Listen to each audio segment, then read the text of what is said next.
بسم اللہ الرحمن الرحیم۔ الحمدللہ ہمارے اصلاح الائمہ کورس چل رہا ہے۔ آج چوتھی کلاس ہے اور آج کا ہمارا موضوع ہے ستر عیوب، تکبر سے بچنا، غیبت سے بچنا اور حسد سے بچنا۔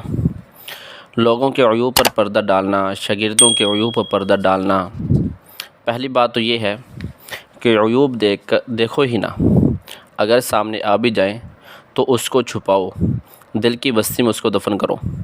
اگر ظرف اتنا نہیں ہے بتلانا ہی بتلانا ہے تو پھر اللہ کو بتلاؤ کہ اللہ ہمارے فلاں شاگرد کے اندر، فلاں نمازی کے اندر فلاں عیب ہے، اس کو ختم کر دیجئے۔ اور اگر پھر بھی پیٹ میں درد رہے تو پھر آپ اس کو بتلاؤ جس کا عیب ہے، تاکہ وہ اپنے آپ کو ختم کر لے۔ اب دیکھو، میرے اندر کوئی عیب ہے، میں اپنی ذات کا مختار ہوں، تو اس عیب کو میں خود ختم کر سکتا ہوں، چاہے جائے کہ میرا کوئی استاد، میرے شاگرد، ٹھیک ہے۔ تو جس کا عیب ہے اس کو بتلاؤ کہ بھائی آپ کے اندر یہ عیب ہے، آپ اس کو ختم کریں، اس سے آپ کا نقصان ہے۔ تو اور اگر ہم اس کو نظروں سے گرانے کے لیے دوسروں کو بتلائیں گے تو اس وقت تک ہمیں موت نہیں آئے گی جب تک خود ہم اس عیب کے اندر خود مبتلا نہیں ہوں گے۔ یہ ایسا اصول ہے اور یہ ایک ایسی حقیقت ہے کہ چاہے کوئی مفتی ہے، شیخ ہے، عالم ہے، علماء ہے، قرہ ہے، ائمہ ہے، کوئی بھی ہے، اگر وہ کسی کے عیب کو اس لیے بتلائے گا کہ وہ نظروں سے گر جائے اور اس کی حقارت آ جائے، تو اس وقت تک موت نہیں آئے گی جب تک کہ وہ خود اس عیب کے اندر مبتلا نہ ہو جائے۔ تو اس سے بچنے کے لیے بس یہ کرو کہ ایک آنکھ سے اپنے عیب دیکھو، دوسری آنکھ سے دوسروں کی اچھائیاں دیکھو۔ حدیث پاک کے اندر بھی یہی آتا ہے، یبصر احدکم القذاۃ فی عین اخیہ وینسی الجذع فی عینہ معترض، کہ تم میں سے ایک اپنے بھائی کی آنکھ کا تنکا دیکھ لیتا ہے اور اپنی آنکھ کا شہتیر بھول جاتا ہے۔ جی ہاں، جیسے ہمارے ہاں آسان ترجمہ یہ کر لو کہ اپنی آنکھ میں شہتیر نظر نہیں آتا اور دوسرے کی آنکھ میں تنکا نظر آ جاتا ہے۔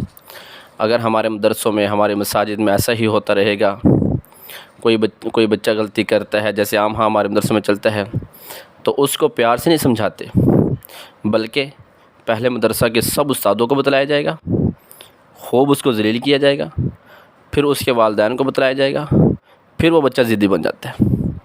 اور مدرسے والے بڑے فخر سے بات کر رہے ہوتے ہیں کہ ہمارے ہاں تو بہت اچھا ہے تربیت کرنے کا طریقہ۔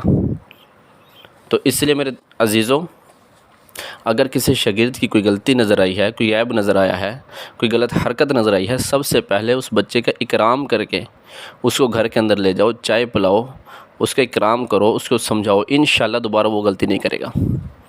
لیکن جب ہم خوب استادوں کے اندر اس کی بات پھیلا دیتے ہیں اور ہمیں شیطان یہ پٹی پڑھا رہا ہوتا ہے کہ اب اس کی تربیت ہوگی، سب استادوں کو پتہ چل گیا، تو بچہ ضدی بن جاتا ہے، ہٹ درمی اس کے اندر پیدا ہو جاتی ہے۔ بہرحال بچہ پھر مدرسے سے ہٹ جاتا ہے اور ایسا بگڑتا ہے کہ پھر معاشرہ اس کو سنبھال نہیں سکتا۔ اسی طرح مسجد میں کسی نمازی سے کوئی غلطی ہو جاتی ہے، اس کو سمجھانے کی بجائے درس قرآن میں، جمعے کے بیان میں گلے پھاڑ کر اس کو اچھالتے ہیں کہ فلاں نے ایسے کیا، فلاں نے ایسے کیا۔ اس کا میرے دوستوں، میرے عزیزوں، ہمیں کوئی فائدہ نہیں ہوگا۔ اگر ہم کسی نمازی کی غلطی کو اچھال لیں گے، مسجد کی کمیٹی کو بتلائیں گے، تو اس کا کوئی فائدہ ہمیں نہیں ہوگا۔ اس کا آسان طریقہ یہ ہے کہ اس نمازی کو اپنے گھر میں بلاؤ، اپنی بیٹھک میں بلاؤ، اس کا اکرام کرو، اس کو پیار سے بات کرو، انشاءاللہ وہ آپ کی بات کو ضرور لے گا۔ اور اگر ایسا نہیں کریں گے پھر وہ ہمیشہ لیے نماز چھوڑ دیتے ہیں۔ اس لیے ہم یہ تو دیکھتے ہیں کہ ہماری وجہ سے کتنے لوگ دیندار بنے، یہ نہیں دیکھتے کہ ہماری وجہ سے کتنے لوگ دین سے دور ہوئے۔ مدرسین، ائمہ حضرات سے یہ گزارش ہے کہ اس چیز کو جڑ سے ختم کیا جائے، دعا کے ذریعے، کہ اللہ کو بتلائیں کہ اللہ فلاں ہمارے ساتھی کے اندر، فلاں ہمارے نمازی کے اندر، فلاں ہمارے شاگرد کے اندر فلاں عیب ہے، اس کو ختم کر دیجئے۔ تو میرے دوستوں، میرے عزیزوں، آج کے بعد یہ نیت کر لیں کہ انشاءاللہ اپنی عیب دیکھنے ہیں اور دوسروں کی اچھائیاں دیکھنی ہیں۔ العلم نور یجعلہ اللہ حیث یشاء ولیس بکثرۃ الروایہ۔ علم تو نور ہے اور اللہ جسے چاہتے دیتے ہیں، علم کثرت روایت کا نام نہیں ہے۔ تو علم کا سب سے بڑا جو اثر ہے وہ یہ ہے کہ آدمی کو اپنے عیوب و ذنوب کا پتہ چل جاتا ہے، ٹھیک ہے۔ دیکھو، علم ایک روشنی ہے، العلم نور، روشنی ہے۔ اب ہمارے پاس روشنی، ہمارے دل میں روشنی ہے، گھر کے 2 کمرے ہیں، ایک میں روشنی ہے، ایک میں اندھیرا ہے۔ اب ہم اندھیرے والے کمرے کی صفائی نہیں کریں گے اگر ہمیں یہ معلوم ہو کہ ادھر سانپ بچھو وغیرہ رہتے ہیں، بلکہ پہلے روشنی والے کمرے کی صفائی کریں گے۔ اسی طرح ہم اپنے دل کی صفائی نہیں کرتے علم کے ذریعے، بلکہ دوسروں کی اصلاح کے پیچھے پڑ جاتے ہیں اور خود گمراہی کے چکروں میں پھنستے چلے جاتے ہیں۔ اگر علم کے ذریعے ہم دوسروں کے عیوب و ذنوب کو تلاش کرتے رہیں گے تو برباد ہو جائیں گے۔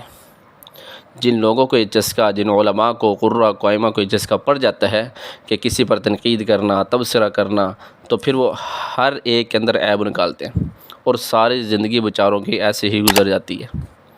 اللہ تعالی ہم سب کی حفاظت فرمائے۔ تو ساتویں جو صفت ہے وہ تکبر سے بچنا۔ تکبر انسان کو، خاص کر اہل علم کو، فہم سلیم اور علوم الہیہ سے محروم کر دیتا ہے۔ ویسے تو ہر مسلمان کو تکبر سے بچنا چاہیے، خصوصاً ائمہ حضرات کو، علماء کو، مدرسین کو اس سے ضرور بچنا چاہیے۔ مدرسین حضرات بھی اکثر سوکنوں کی طرح رہتے ہیں کہ مدرسے کے اندر کئی استاد ہیں تو سب آپس میں سوکنوں کی طرح رہتے ہیں، آپس میں کسی کی نہیں بنتی، ہنسے میں بیچارے پھرتے رہتے ہیں اور اپنا دنیاوی نقصان بھی کرتے ہیں، اخروی نقصان بھی کرتے ہیں۔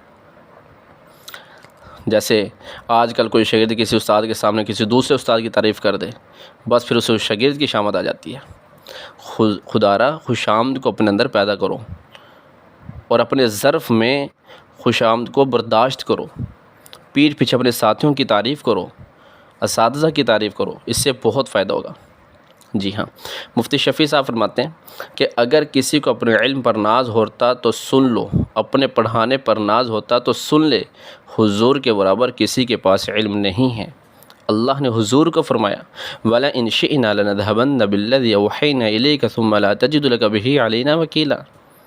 اگر ہم چاہیں تو آپ کے دیے ہوئے علوم کو سلب کر لیں، پھر آپ کا کوئی کارساز نہیں ہو سکتا۔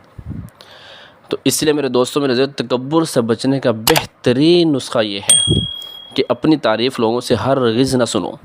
اگر کوئی شاگرد، کوئی نمازی، تو کوئی تبلیغی تعریف کرے کہ ماشاءاللہ آپ کا بیان، ماشاءاللہ آپ کی قرات، ماشاءاللہ آپ کا درس، تو فوراً اس کے منہ پہ ہاتھ رکھ دو کہ بھائی سمجھاؤ پیار سے کہ مخلوق کی تعریف کے بجائے خالق کی تعریف کرو۔ درس کا مقصد بھی یہی تھا، قرات کا مقصد بھی یہی ہے کہ مخلوق کا تاثر دل سے نکال کر دل اللہ سے متاثر ہو جائے۔ تعریف کا نقصان ایک یہ بھی ہوتا ہے کہ حاسدین پیدا ہو جاتے ہیں، نظر لگ جاتی ہے۔ اس لیے ہر جگہ الحمدللہ الحمدللہ، تمام تعریف اللہ کے لیے، تمام تعریف اللہ کے لیے، یہی بیان کرو۔ اور اسی طرح ہلال بن اصناف فرماتے ہیں میں نے حضرت ربیع سے عرض کی کوئی نصیحت فرمائے، تو فرمایا لا یغرنک یا ہلال کثرۃ ثناء الناس علیک فإن الناس لا یعلمون الا ظاہرک۔ اے ہلال، تمہیں لوگوں کی تعریف اپنے بارے میں دھوکہ نہ دے، کیونکہ لوگ تو صرف تمہارے ظاہر کو جانتے ہیں۔ تو اس لیے میرے دوستوں میں پہلے بھی عرض کر چکا ہوں کہ لوگوں کی نظریں علماء پر ہوتی ہے اور یہ سوچتے ہیں کہ یہ اتنی بڑی ہستیاں ہیں، نہ یہ غلطی کرتی ہے، نہ یہ خلاف شرع کوئی کام کرتے ہیں، حالانکہ علماء سے غلطیاں ہوتی ہیں، بلکہ ہو بھی رہی ہیں۔ یہ علماء بھی انسان ہیں، ان سے بھی غلطیاں ہوتی ہیں، ان کو بھی اپنی اصلاح کی ضرورت ہے۔ تو اس کے لیے میرے دوستوں، میرے عزیزو، ہر عالم کو، ہر متقی کو، ہر قاری کو، ہر امام کو اپنا کوئی شیخ رکھنا چاہیے کہ وہ کسی سے بیعت ہو، کہ جب انسان اپنا بڑا کسی کو بنا لیتا ہے تو پھر کافی تربیت ہوتی رہتی ہے اور اصلاح ہوتی ہے اور اس کا بہت فائدہ ہوتا ہے۔ ویسے ایسے چیلے جاہلوں کی مجلس میں میسر آ جائیں امام کو یا علماء کو، قراء کو، اور خود ان کا کسی شیخ سے تعلق بھی نہ ہو، تو پھر وہ ایک عالم کو دوسرے سے، ایک امام کو دوسرے سے لڑواتے رہتے ہیں، فلاں کے بارے میں یہ کہتا ہے، پھر دوسرے کے بعد جاتے ہیں فلاں کے بارے میں یہ کہتا ہے، بس یہی چلتا رہتا ہے اور تنقید شروع ہو جاتی ہے اور یہ دونوں انسان کو کھوکھلا کر دیتی ہیں۔ 8ویں جو صفت ہے غیبت، کینہ، بدگمانی۔ اگر ہم چاہتے ہیں کہ ہماری اولاد، ہمارے شاگردوں سے دین کا کام لیا جائے تو ہمیں بدگمانی اور غیبت سے بچنا ہوگا، خصوصاً اپنے ساتھیوں سے، اپنے ہم عصر سے، جو علماء ہیں، ائمہ ہوں، مدرسین ہوں، ان سے بچنا ہے کہ ہم ان کی غیبت نہ کریں، ہم ان سے کینہ نہ رکھیں، ہم ان کے بارے میں بدگمانی نہ کریں۔ اگر ہمارا کوئی ساتھی ہماری کلاس سے پڑھنے والا جو فارغ ہو چکا ہے، شہرت یافتہ ہو چکا ہے، اس کی تعریف کرو، اس کو ہضم کرو کہ جی فلاں ہمارا ساتھی ہے، چاہے جائے کہ اس کے بارے میں یہ کہنا ہاں مجھے پتہ ہے یہ ہمارے طالب علم کے زمانے میں کیا کیا کرتا تھا، تو اس چیز سے بچنا ہے میرے دوستوں، میرے عزیزوں۔ امام شافعی رحمۃ اللہ علیہ فرماتے ہیں غیبت کے بارے میں، الغیبۃ اذا کانت فی اہل علم وحملۃ القرآن فہی کبیرہ۔ غیبت جب اہل علم اور حامل قرآن میں آ جائے تو یہ ان کے حق میں بہت بڑا گناہ ہے۔ علماء سے کینہ رکھنا، ان کی غیبت کرنا، بدگمانی کرنا، بے ادبی کرنا، یہ بہت گندے گناہ ہیں، اور ان کی نحوست گندگی سے بھی گندی ہے میرے دوستوں، میرے عزیزوں۔ تو آج یہ سارے ساتھی عزم کریں کہ انشاءاللہ غیبت نہیں کرنی ہم نے، اور ایسے لوگوں کی نسلوں میں بھی اللہ قرآن کے حافظ اور عالم دین پیدا نہیں کرتے۔ اللہ تعالی ہم سب کی حفاظت فرمائے۔ غیبت سے کینہ اور بدگمانی بنتی ہے۔ جی ہاں، کینہ اور بدگمانی یہ غیبت سے پیدا ہوتی ہیں۔ آزما کے دیکھ لینا، جب تم کسی کی غیبت کرو گے یا سن کر ایسا ہی سمجھو گے تو پھر کینہ اور بدگمانی خود بخود پیدا ہو جائے گی، اس لیے تمہیں محنت کرنے کی ضرورت نہیں ہے، بلکہ یہ چیز خود بخود آ جائے گی۔ یہ غیبت بیج ہے کینے کا اور بدگمانی کا۔ کینہ اور بدگمانی انسان کی روح کو کھوکھلا کر دیتی ہیں۔ اللہ تعالی ہماری حفاظت میں۔ اسی کے ساتھ جو صفت ہے حسد، حسد سے بچنا۔ میرے دوستو، حسد ایک باطنی بیماری ہے۔ حسد کی خاصیت یہ ہے کہ یہ انسان غیبت، عیب جوئی، چغل خوری اور بھی بے شمار گناہوں پر آمادہ کرتا ہے۔ جی ہاں، اس کا نتیجہ یہ ہوتا ہے خود حسد کرنے والے کی نیکیاں دوسرے کے نام ایمان میں منتقل ہو جاتی ہیں۔ جیسے حضور صلی اللہ علیہ وسلم نے ارشاد فرمایا، ایاکم الحسد، حسد سے بچو، فإن الحسد یأکل الحسنات کما تأکل النار الحطب، کہ حسد نیکیوں کو کھا جاتا ہے جیسے آگ لکڑی کو کھا جاتی ہے۔ حسد ایک ایسی آگ ہے جو رفتہ رفتہ سلگتی سلگتی چلی جاتی ہے اور انسان کی نیکیوں کو فنا کر دیتی ہے، اور اس کو پتہ بھی نہیں چلتا۔ یہ عالم صاحب کو پتہ بھی نہیں چلتا، اس امام صاحب کو پتہ بھی نہیں چلتا، اس مدرس صاحب کو پتہ بھی نہیں چلتا، میری نیکیاں ختم ہو رہی ہیں، اور یہی سمجھ رہا ہوتا ہے کہ میں نے 50 سال قرآن پڑھایا ہے، میں نے 12 سال خطابت کی ہے، میں نے پوری زندگی تبلیغ کی ہے، میں نے بڑی بڑی خانقاہوں میں ذکر کے حلقے لگائے ہیں۔ بہرحال یہ محض سمجھ رہ جاتی ہے۔ اللہ تعالی ہم سب کی حفاظت فرمائے۔ علماء کے باہم حسد کے کئی اسباب ہیں کہ آپس میں کیوں حسد کرتے ہیں، اس کے کئی اسباب ہیں۔ ان میں جو سب سے پہلی چیز ہے تنافس الاقران، کہ ہم عصروں میں فخر و مسابقت، یہ انسان کو حسد پر ابھارتی ہے کہ میرا جو ہم عصر ساتھی ہے، میرا جو کلاس فیلو ہے، وہ مجھ سے آگے کیسے چلا گیا، اب میں اس کی نفی کروں گا اور اپنے آپ کو آگے لے کے جاؤں گا۔ جی ہاں، دوسری چیز والہوا والغرض وحب الدنیا، کہ نفسانی خواہش، خود غرضی، دنیا کی محبت، یہ انسان کو، علماء کو، طلباء کو، فقہاء کو، قراء کو، ائمہ کو حسد پہ ابھارتی ہے۔ تیسری چیز والاختلاف المذہبی الفقہی، کہ مسل و مشرب کا اختلاف۔ چوتھی چیز والاختلاف فی العقیدہ، عقیدے کا اختلاف۔ حسد کا علاج یہی ہے کہ تنہائی میں بیٹھ کر اللہ سے اس کے حق میں دعا کرے کہ اے اللہ، یہ نعمت جو آپ نے میرے ساتھی کو دی ہے، اور اس کو اور زیادہ عطا فرما۔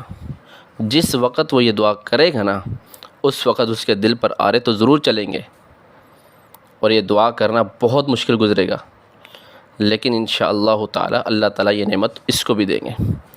اللہ ہم سب کو حسد سے بچنے کی اور اپنے ساتھیوں کی اچھائیاں اور اپنے ساتھیوں کی اچھی کارکردگی کو ہضم کرنے کی توفیق عطا فرمائے۔ وآخر دعوانا ان الحمد للہ رب العالمین۔